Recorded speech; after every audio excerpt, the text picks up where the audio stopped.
Introduction: The rise of a shadow empire. They control billions in drug money. They've infiltrated governments, destroyed lives, and built a criminal empire that spans the world. This is the complete history of the Mexican cartels, how they rose, how they operate, and why no one can stop them. Part 1. The birth of the Mexican drug trade, 1800s-1940s, early smugglers and the opium trade. 1. The Mexican Revolution, 1910 to 1920, left behind a chaotic country perfect for the rise of illegal trade. 2. Farmers in Sinaloa, Guerrero, and Michoacan grew opium poppies for Chinese immigrants and American demand. 3. Alcohol prohibition in the US 1920-1933 allowed early traffickers to smuggle liquor and drugs across the border. 4. Mexican authorities turned a blind eye as long as they were paid off. The rise of the first drug lords. 1. Pedro Aviles Perez, the father of drug trafficking, smuggled marijuana and heroin into the US in the 1940s. 2. He built a primitive yet effective trafficking network, setting the foundation for modern cartels. Part 2. The formation of the first cartels, 1950s, 1980s. The Guadalajara cartel, 1980s, the first drug empire. 1. Miguel Ángel Félix Gallardo, the Godfather, formed the Guadalajara cartel, the first true cartel organization. 2. Why Guadalajara? 2. It was the perfect location, close to ports and the US border. 3. Colombian connection. Gallardo partnered with Pablo Escobar's Medellin cartel, becoming the middleman for cocaine smuggling into the US. The murder that changed everything. DEA agent Kiki Camarena, 1985. 1. Kiki Camarena, a DEA agent, infiltrated the Guadalajara cartel. 2. His brutal murder in 1985 led to massive retaliation from the US government. 3. Operation Leyenda, the largest DEA investigation ever, leading to the cartel's collapse and fragmentation. Part 3. The rise of modern cartels. 1990s-2000s. The cartel wars begin. 1. After the fall of Guadalajara, cartels split into rival factions, leading to brutal wars. 2. The Arellano Felix organization, Tijuana Cartel, the Juarez Cartel, and the Gulf Cartel emerged. The birth of the Sinaloa Cartel, 1990s. 1. Joaquin El Chapo Guzman and Hector El Güero Palma took control of Sinaloa's drug routes. 2.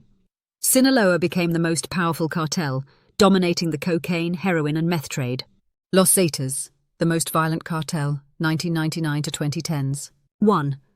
Originally Mexican special forces, Los Zetas turned into mercenaries for the Gulf Cartel. 2. They introduced brutal tactics, beheadings, mass killings, and extreme intimidation. 3. Eventually, Los Zetas split from the Gulf Cartel, sparking brutal turf wars. Part 4. The Cartel Golden Age, 2000s-2015. El Chapo's escape and the Sinaloa Empire. In 2001, El Chapo escaped from prison in a laundry cart. 2. He expanded the cartel to global levels reaching Europe, Asia, and Africa. 3. 2014, captured again. 3. 2015, escaped through a high-tech tunnel under his prison cell. The fall of the Zetas and rise of the Jalisco New Generation Cartel, CJNG. 1. CJNG emerged in 2010, led by Nemesio El Mencho Oseguera Cervantes. 2. Became Mexico's most violent cartel, waging wars against Sinaloa and the government. Part 5. The Cartels Today, 2015, present. The capture of El Chapo, 2016. 1. January 2016, El Chapo is arrested. Itutu 19, sentenced to life in prison in the US. 3. Did this weaken the Sinaloa cartel? 3. No, it only led to internal wars among his sons, Los Chapitos. CJNG versus Sinaloa, the battle for Mexico. 1. CJNG now controls most of Mexico, challenging Sinaloa's dominance. 2. Mexican government struggles to control them due to their high-tech weapons, drones, and military training. Fentanyl crisis and US-Mexico tensions. 1. Cartels now control the fentanyl trade, leading to record overdoses in the US. 2. The US pressures Mexico to take action, but corruption remains a major obstacle.